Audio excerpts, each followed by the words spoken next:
Robin West, thank you very much for having this conversation with me. Thank you.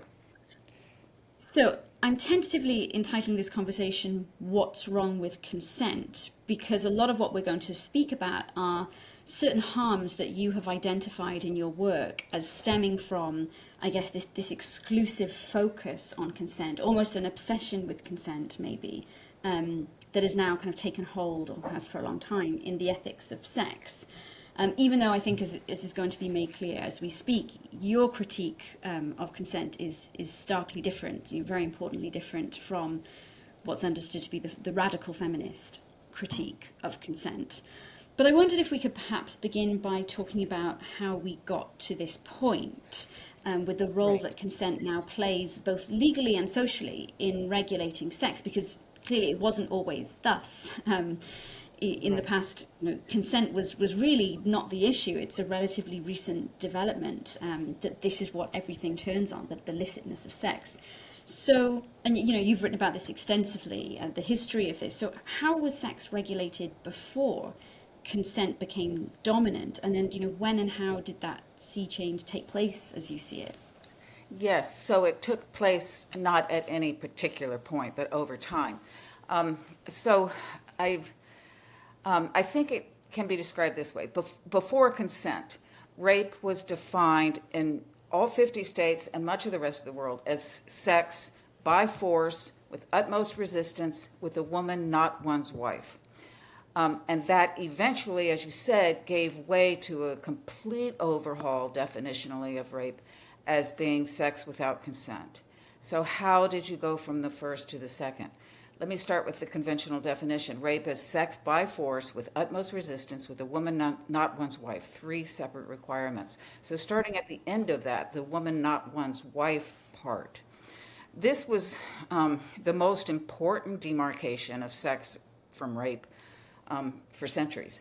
So, what did it signify? Well, the line between legal sex and illegal sex was drawn by marital status, not by anything having to do with force or consent. Even violent and non consensual or forced sex within marriage was legal. Within marriage, all sex legal, even what we today would characterize as rape or sexual assault. And outside marriage, likewise, it wasn't consent. Even fully consensual sex outside of marriage was illegal. So it was clearly the marriage status that did the most work in demarcating legal from illegal sex. Okay, so that's sort of the oldest chunk of this. The utmost resistance requirement, I'm not sure the history, I don't know when it started showing up in US state definitions of rape, but it was there for a long time. And it was also the first of the three definitional criteria to fall. It fell even before the marital rape exemption fell. Likely, it fell, in other words, utmost resistance meant that for sex to be recognized as forced and therefore as rape, the victim had to resist to the utmost. She had to fight back. She had to have scars or scratches that evidenced that there was a fight. She had to resist as much as she could. Otherwise, it was presumably desired, presumably consensual, presumably not something she cared about that much. So the virtuous woman would resist to the utmost was the underlying idea there. Okay, why did that one fall? This is pretty clear. Police forces, as well as liberal feminists, but police forces centrally started advising women not to resist rape because resisting rape endangers your life in a way that passive acquiescence does not. So that became the sort of standard part of the attitudes of police forces toward non-consensual sex was that the utmost resistance requirement is a real problem. It's endangering women's lives. That got the attention of legislators, and the utmost resistance requirement started falling by the wayside. Okay, then you're left with, and then the marital rape exemption. That's a 30, 40-year history of trying to get rid of the marital rape exemption, and it's largely a successful movement. not entirely. There's still differences between rape within marriage and rape outside marriage. But for the most part, the marital rape exemption has also fallen. That leaves the force requirement. So to a group of first liberal feminists, but then legislators, and then eventually the culture, understanding rape as sex by force, looked at first under-inclusive, that it did not reach sex that was not accompanied by weapons or fists, but should be criminalized, should be at least regulated. Other forms of coercion, in effect. Yes, yes. In part because it was in fact non-consensual, even though it was forced, or it appears to some to have been non-consensual. To others, it appears consensual. But at any rate, it looks like sex that should be criminalized. So that included a lot of date rape, a lot of marital rape, and even acquaintance rape. The rallying cry among liberal feminists of the 80s was that all non-consensual sex should be criminalized, not just non-consensual sex that's accompanied by fists and weapons, but any sex that is non-consensual should therefore be understood to be criminal. Okay, so the valuation of women's autonomy was always really at the heart of this movement. If you read all that literature, the rape scholarship from the 80s, from the 90s into the 2000s, autonomy is clearly the value that is being promoted by the move from force to consent. The consent requirement respects women's choices to engage or not engage in sex. The value that's being promoted is autonomy and free choice. Okay, the worry that was initially expressed by Catherine McKinnon and then by many others that you called a minute ago, the radical feminist critique of the consent standard, I think that's correct. I mean, I do think that's a fair characterization, was basically this, that the consent standard alone runs the risk that it will be under-inclusive, that it doesn't pick up enough sex that should be criminalized that isn't if all you focus on is consent. Okay. Right. So the issue there maybe is less, could we say, the idea of consent having to be the dividing line, and maybe more to do with what we call consent and what we're willing to, or what the law is willing to call consensual and what it isn't willing to call consensual. It puts all the weight on that, right? It puts all the weight on deciphering and applying a standard that is overwhelmingly, the content of it is overwhelmingly dictated by cultural attitudes. The conclusion drawn was that there's a problem with putting so much weight on consent. So you need a different marker for the difference between legal and illegal sex in a society in which consent is so widely presumed. But if you don't trust those, basically, if you don't trust whoever it is who is the arbiter of consent, then you're going to be highly suspicious. You're in trouble. Can we? I wonder if we could backtrack to kind of where we're at now. So, as we were saying, surely, yes, consent and caring about autonomy and this being the dividing line is an improvement over, you can't be raped within marriage and resist to the utmost. Like, for sure, it's an improvement on that. But then what I find really interesting about a lot of your work is that you've then gone and kind of charted some of the perils and some of the pitfalls in what you describe as, the over-reliance on consent, maybe in the social and ethical domain, to demarcate ethically correct from ethically incorrect sex. And you call some of these harms and costs legitimation costs. Right. So this is not you saying, consent doesn't matter, this shouldn't have happened, but you seem to be kind of just wanting to maybe flag some dangers of thinking that, well, as soon as we have consent, or, consent is the thing that makes sex absolutely fine and perfect and okay, these dangers come into the fore. So I wonder if you could say a bit about what you mean by this term legitimation costs. So I wanted to introduce, when I started articulating this, a different critique of consent and consensual sex in particular, although the same critique of consent can apply to non-sexual transactions such as sales and labor. Labor, I think, more importantly. But defining rape as non-consensual sex raises the problem that everything that gets a pass is legitimated. So defining rape as non-consensual sex means that sex that is not rape, that is presumably consensual, is thereby legitimated. It comes to Legitimately being kind of celebrated, valued. celebrated, valued, but minimally not criticized. You can't critique it. I mean, that's one way the Me Too movement got, I think, misunderstood, but also is sort of invited misunderstanding because they tried to critique it, but you have to be clear. And so the consent requirement for rape versus sex leaves consensual sex ethically untouchable, beyond reproach. And as you Ethically said, untouchable. at Yeah. the extreme, just always celebrated, always a good thing. And I think, particularly in sort of pro-sex days, which we're kind of in now, but not always, but not completely, not as much as we were in the aughts, maybe in the teens and the 1990s. Consensual sex is doubly celebrated as both consensual and as sexual. So if sex is always good and consent is always wonderful, then consensual sex is sort of doubly always good, Right. right? And this is obviously a fallacy. Right. So it leaves a lot of consensual sex untouchable or beyond reproach. I have identified in my writing, as you indicated, two different kinds of costs. One is legitimation costs, and the other is hedonic dysphoria. But the basic point underlying both is that in a culture that prioritizes, and I would say fetishizes consent, it leaves unwanted, unwelcome sex, as well as unwanted and unwelcome transactions that are non-sexual, really beyond critique, and that has harms. So what is unwanted sex? Before I move to the legitimation cost, what is it?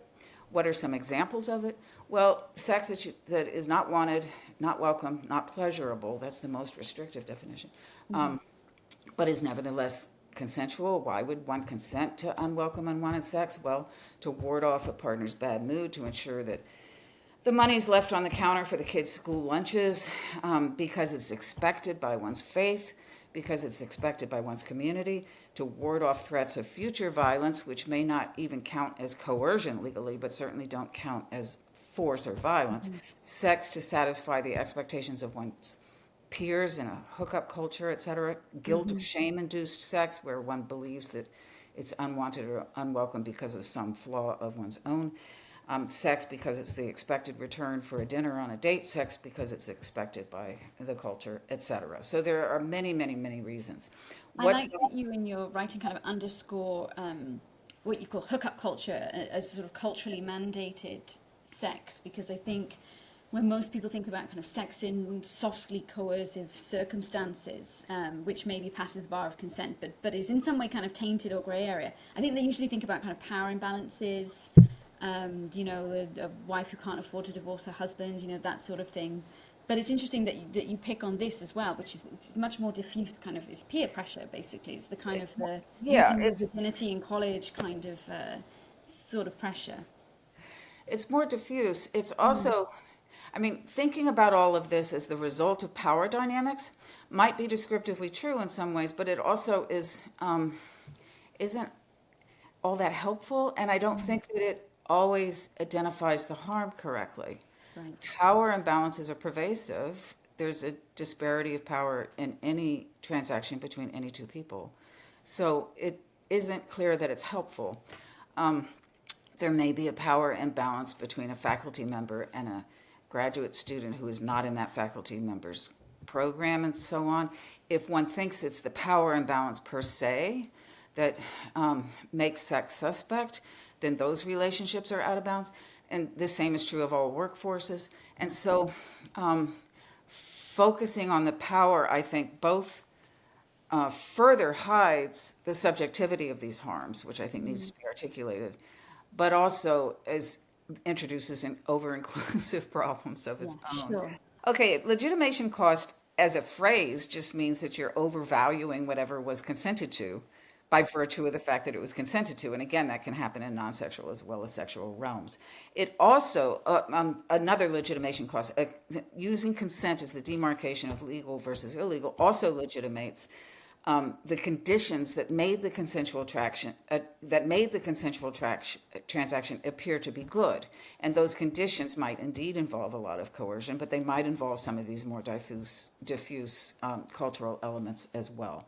So, if a labor contract is consensual, if it's presumed to be good for both parties, then it legitimates whatever's wrong with that with that labor site, which might be a lot, right? It might be unhealthy, it might be dangerous, it might be low paid, it might be too many hours, and so on. If consent, if the fact that the labor contract was consensual Makes everything okay. Yeah. everything's okay and beyond critique, then you're never going to get there. This was Marx's early point. It's pretty Right. basic. So there's an analog there. That's kind Yeah, of there's an what analog we've to labor. Yeah, there's also an analog to sales. If you think that every term in a sales contract is legitimate because the contract was consented to, then you're legitimating a lot of things like non-disclosure clauses and mandatory arbitration and so on. So,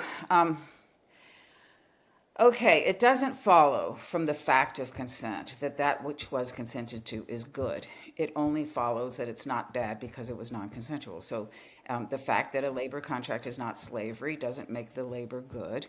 The fact that a transaction is not theft doesn't make it good. It just means that it's not bad because non-consensual. It might be bad for other reasons. Okay, likewise, the fact that sex is consensual doesn't mean it's therefore good, right?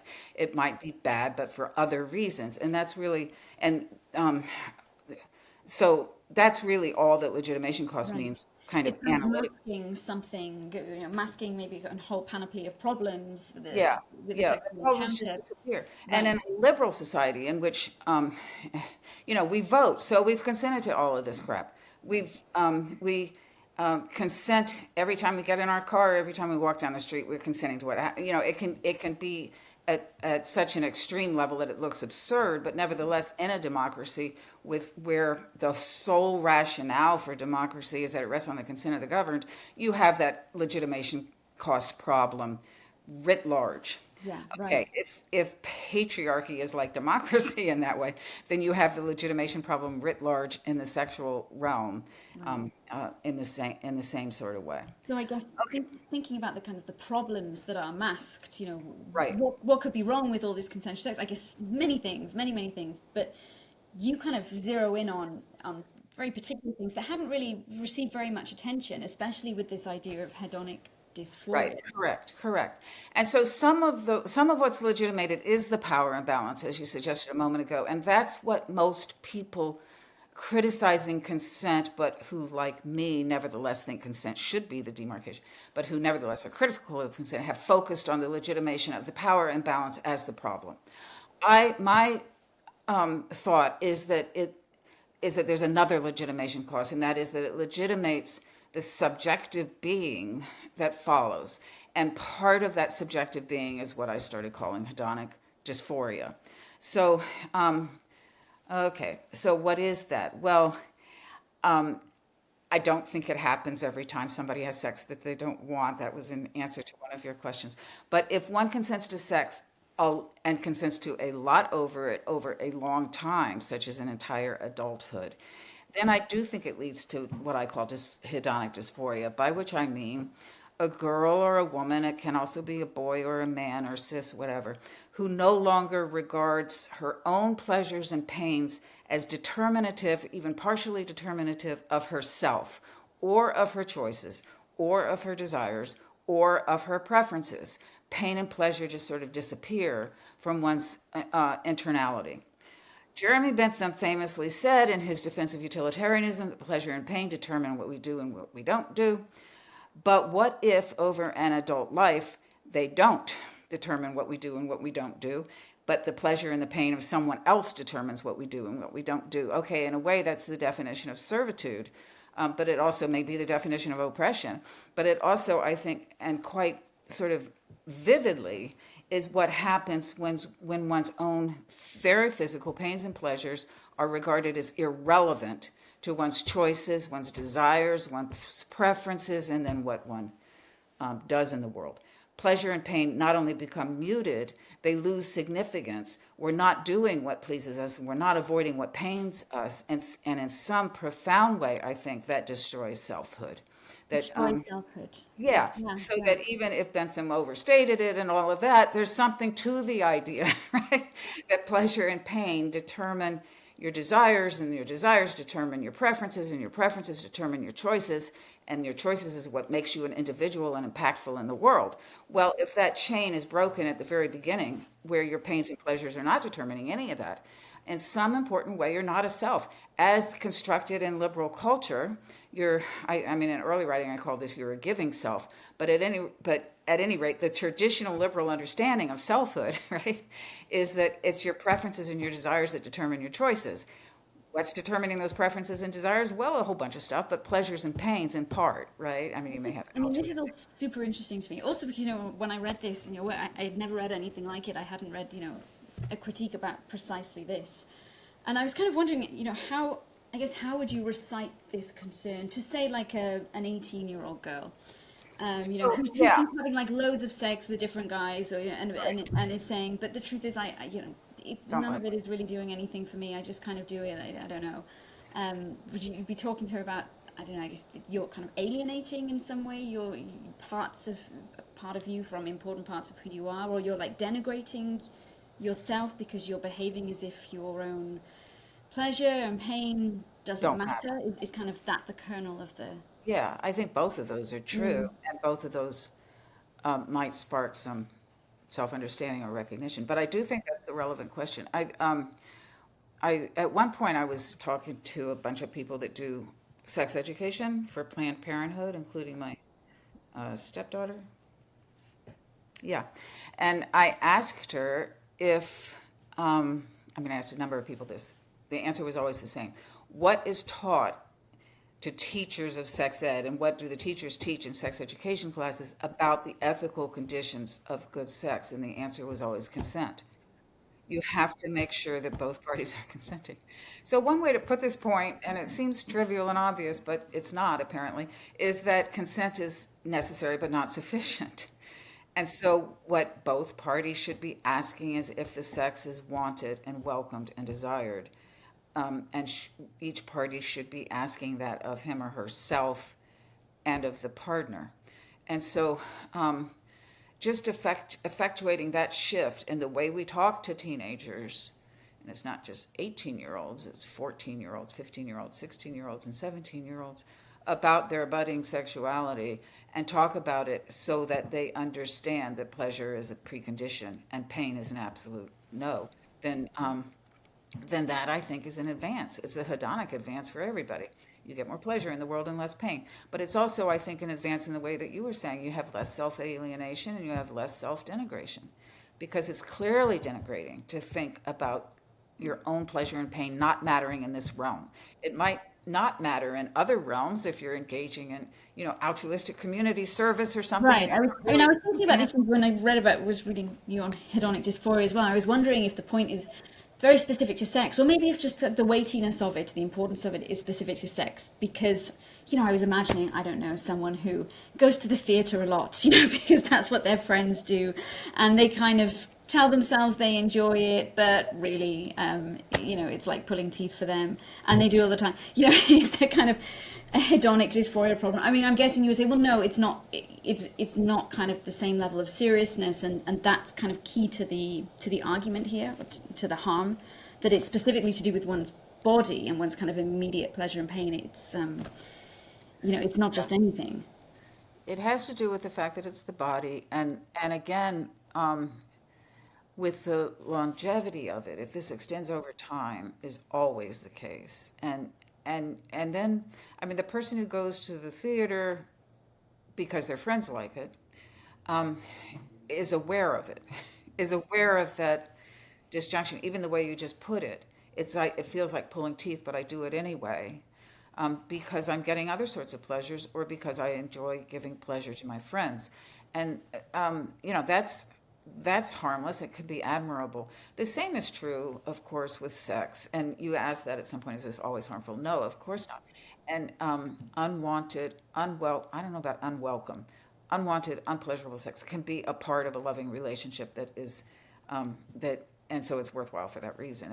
If it contributes to the strength of a healthy relationship. Right. So it's not that you think it's always the case that if somebody engages in sexual activity that they don't particularly desire in the moment, there's this hedonic dysphoria is going on. Right. It's Right. it's a question of longevity and maybe the circumstances to some extent as well, and the motivations maybe. Yeah. I mean, the my point is that this can be harmful. Not that it necessarily is harmful, but that it can be harmful, and it is particularly harmful if it's indulged in over time. I do think it relates to other forms of female denigration. One example I used to use, there was a movement in law schools. Wait, I'm sorry, I never asked you. Are you a lawyer? I am. I'm sort Okay. of. Okay. I'm not So a you practicing may, lawyer. you may remember this. There was a big movement in the 80s, I guess, to track the number of times women volunteer in law school compared to the number of times men volunteer in law school, who raises their hand, who Oh, gets called on. volunteer me, yeah. Put Yeah, an and advert, who sounds raise correct. their hands, how they're responded to, how their peers respond when a woman talks. Is there eye rolling? Is she treated respectfully by the professor, and so on. But the main one was just quantitative. How often do men raise their hands versus how often do women? It was a pretty shocking I disparity. don't think it would be shocking to me having having been in law school. Right. I mean, it continues. It certainly does continue. Yeah, I don't wow. know if it's as bad as it used to be, but at any rate, I think that's a manifestation of some of this. I mean, I don't know that there's a one-to-one correlation, but if one constantly denigrates oneself in this physical realm, that's not far from denigrating oneself You intellectually. think these two things are not unrelated? If someone's kind They're of not living a life unrelated. in which they are Right. just routinely kind of subjecting their body to something which people are telling them is enjoyable, but which they don't find enjoyable, Right. kind of Right. does something to the psyche or the way Right. the person thinks about themselves, which runs in a direct line to they're the kind of person who might not want to kind of push themselves forward That's right. in the And so context. it leads to this thinking of um, I'm in pain, but it doesn't matter But it doesn't because matter. I don't matter. I'm Okay. in pain because it doesn't matter because the pain is actually trivial, or I'm in pain, but it doesn't matter because I'm misunderstanding the pain.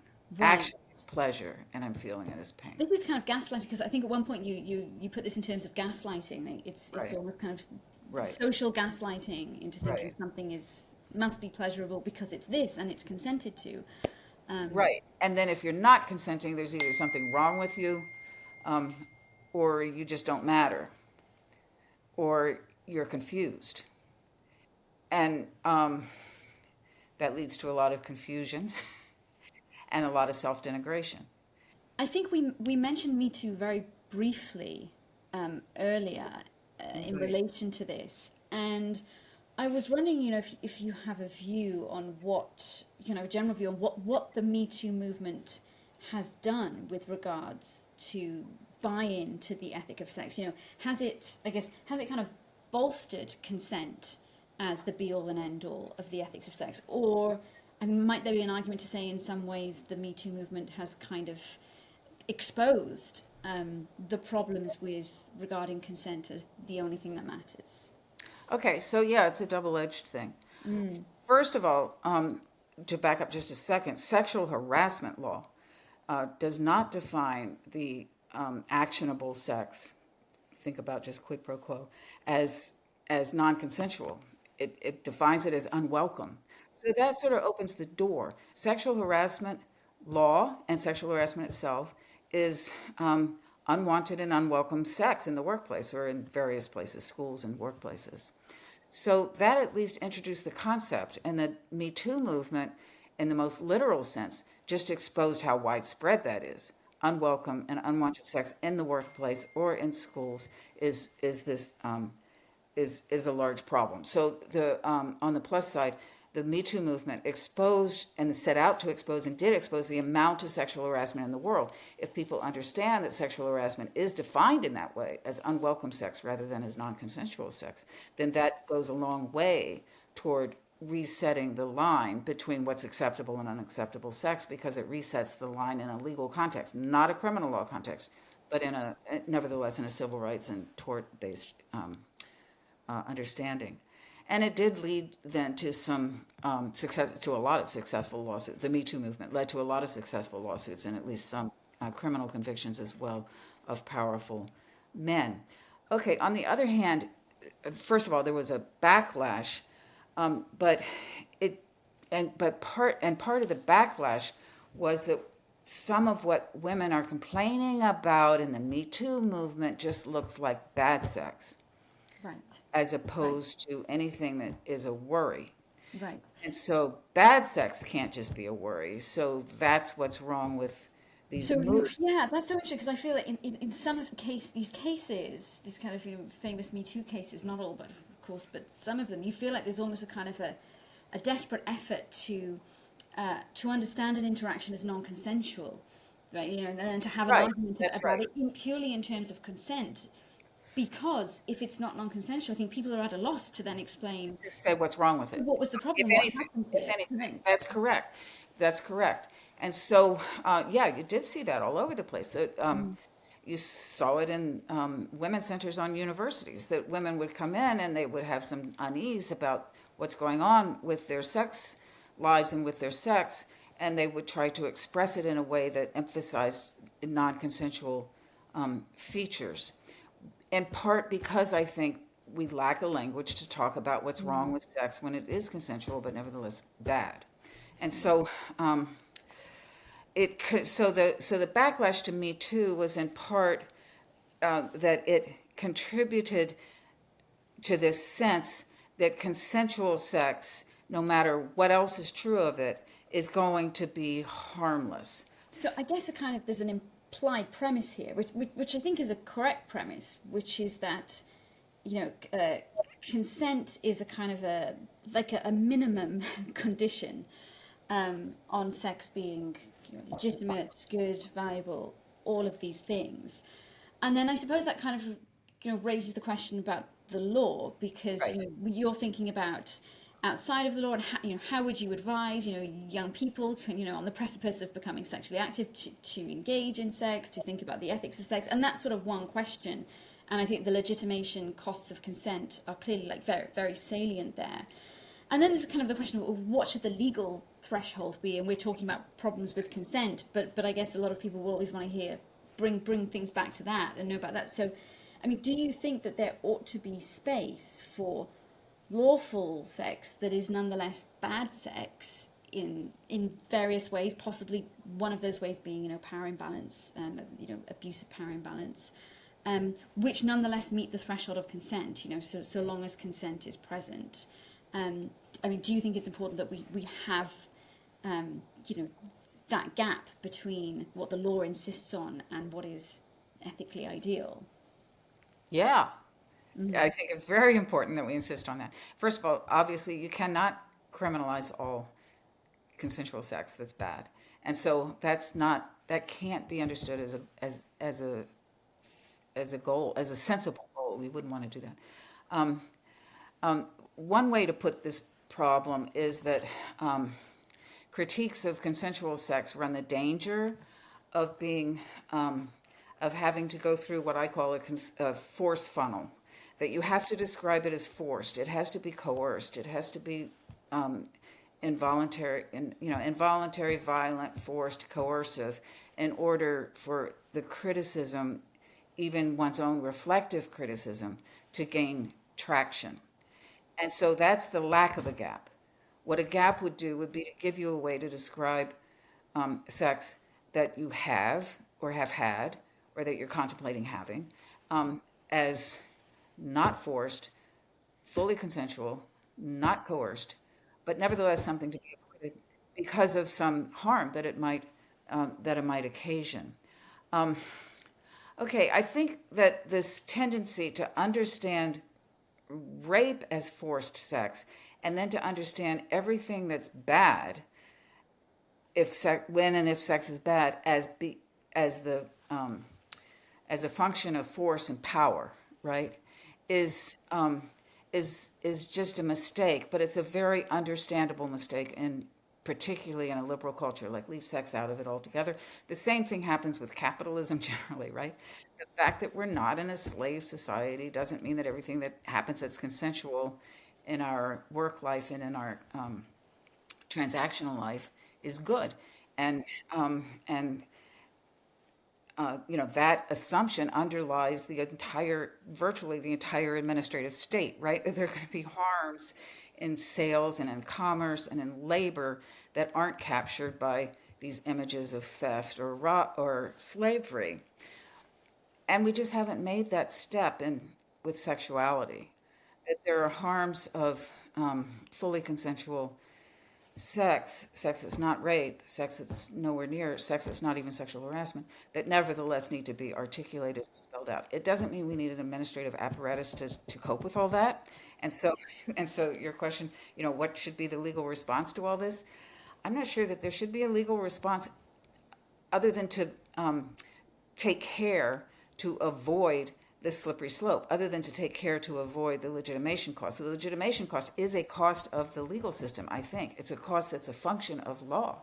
Right. Because when the law articulates a certain standard as being the standard, there's a kind of temptation to just take it wholesale That's as, as a moral ideal. Yeah, it rather than obliterates the bare minimum. obliterates the moral realm, right? Which is a problem generally in legal systems with even a very well functioning rule of law. There's that problem that if morality is associated with sort of 19th century Victorian norms, then there's no space in which to engage in serious critical moral thinking about transactions that you don't want touched by law. Okay, but it doesn't have to be that law exits the field altogether. It's already entered the field in the sexual harassment context, as I said. I do think that the Me Too movement, as well as the anti-sexual harassment movement, would benefit by a richer vocabulary to describe what is meant by unwelcome sex, since that has become the legal standard in the realm of school and work. Now, it's the legal standard there because of power imbalances, right? So in work and school, it's that sex that's unwelcome and that can be actionable is embedded in what's recognized quite formally as a imbalance of power. And so the tricky thing is to figure out how to think about unwelcome sex that is not necessarily tied to any such formal power imbalance, and then how to talk about it, and then how to talk about the costs and the benefits of worrying over it. I think, this is implied by one of your thoughts about how you talk to an 18-year-old. I think that a lot of the weight here has to be on education and just on the promulgation of cultural norms, right? I just think it would be a big step forward to encourage people to have those conversations, about consent. But if you think you're going to have good sex, either morally or physically, just because somebody consented to it, that's ridiculous. That's silly, right? I wonder if finally we could return to the radical feminist view and your critique of that. Okay. We spoke about it a little bit earlier. But it's often understood to this view, the radical feminist view of consent and rape, to entail this idea that in conditions of patriarchy, all consent is kind of so tainted because of inequality, because of lack of genuine free choice, that all heterosexual sex is in some sense a rape, or is in some sense a kind of a violation. And I wondered if you could kind of clarify, for me, do you think that is the view? Do you think that's kind of a fair representation of the view? It's one that I hear kind of bandied around. And then do you think that's a helpful way of thinking about a lot of this problematic kind of coercive type sex as McKinnon says politically I call it rape. She then says I don't want to put everybody in prison for that, but politically I call it rape. This is all much of a muchness almost. Seems like the idea. I think it's possible to make sense of the radical critique of consent without reaching the reductio ad absurdum conclusion that all heterosexual sexes should be criminalized. And that is what she was doing when she was talking about the over-inclusiveness of consent, the way that that just about any sexual transaction, in my words, is understood as resting on express consent. Marital is the obvious example, but so is sex work. Implied consent because of the way people are dressing, the slut whores thing, or hypothetical consent that you're just assumed to have consented to sex because of your particular faith. I mean, remember in the Catholic Church, to withhold sex from your husband is a greater sin than it is for him to go get sex, whether consensually or not, with some outsider. So withholding of sex was regarded as the greatest sin. So that's an example of what I would call hypothetical consent. That the sex is hypothesized as having been given at the altar. That makes it express, but as implicit in the role, right? If it's implicit in the role of being married, it might also be implicit in the role of being in a cohabitation relationship, or in a relationship, or on a date, or as part of sex work. And then that makes you sort of unrapeable. So much of what she said was about that phenomenon, was about the way in which consent is presumed so widely that it's just unworkable. I mean, she never used that word, but I think that's what she meant, that it's unworkable as a divide between consensual and non-consensual, between rape and legal sex. And what she wanted to say instead was that in some very important sense, yes, that's why she said yes in that context, all heterosexual sex is rape, because it's all coercive, because the culture mandates that women always want it, that women always desire it, that women always say yes to it, that that's what women are for. And so what she wound up concluding was that you shouldn't use it as a criteria, you should use force as the criteria. And there's problems with using force. But to get back to the more global claim, one reason for the disconnect between what she was saying and I think what she meant and the way she was heard, and it was often because of the way she was expressing it, right, is this. There's a common phrase used, right, among critiques of capitalism that all property is theft, Right. right? I mean, you hear that bandied about. And so no one understands that, I don't think, as meaning that everybody that owns even a sliver of property should be in jail for theft Right. crimes. They understand it to be a political statement That about it's a political property. slogan and Yeah. it's a Okay. metaphor. Okay. But in a time period in which other groups of feminists are trying to expand the definition of rape, the definition of what's illegal, so as to include a lot of sort of amorphous things that not everybody can get their head around, to say something that is heard as all sex is rape, in contrast to saying all property is theft, doesn't have an anchored set of meanings, right? So that if you're saying all sex is rape, while another group is trying to expand the definition of rape to include a lot of sex that previously wasn't rape, it sounds like it's not so crazy to think that you actually mean that all of this sex should be illegal in some way. Not necessarily criminal, but illegal in some way.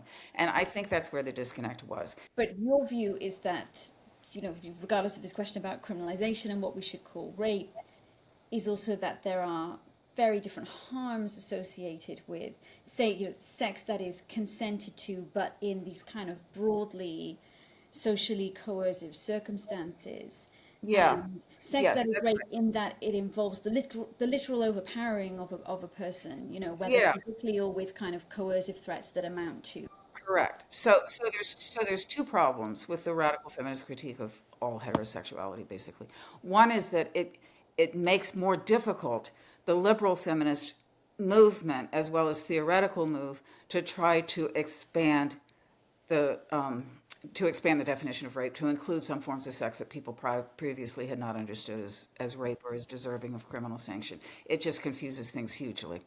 But the second is that in some ways, it's just over-inclusive. As I said before, there are sexual relationships, sexual encounters, marriages, relationships, and all the rest of it that are morally unproblematic, that get swept in if one ties the critique solely to power imbalances, because power imbalances, again, are pervasive. I mean, you have to look pretty hard to find somebody who's at exactly your level.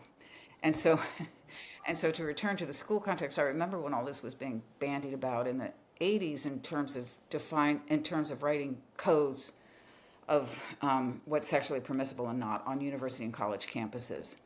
And some of the complaints were coming from people who were in liberal arts colleges in rural settings, rural America, where it was your only, I mean, that's the dating pool. And so the thought was, look, as long as you avoid students who are either, under 18 or who are undergraduates, define it however you want, as long as you avoid the population that really is at risk of being exploited, and avoid relationships with your direct underlings, whether they're students or your graduate assistants or your research assistants, whatever, it shouldn't be regulated at all. And that struck me as sensible. It still strikes me as sensible. And I think that where we got to the point of over-regulating sex between people at different levels of hierarchies, but who are not impacting each other. It's the same in a large workforce. If you're just at a higher rung and you want to have a relationship with a co-employee who's not in your jurisdiction at all, over whom you don't really directly exercise power, but you do have more institutional power, that starts looking over-inclusive. Robin West, thank you very much for this conversation. Okay, well, thank you, Kate. Thanks for inviting me, and I enjoyed it very much.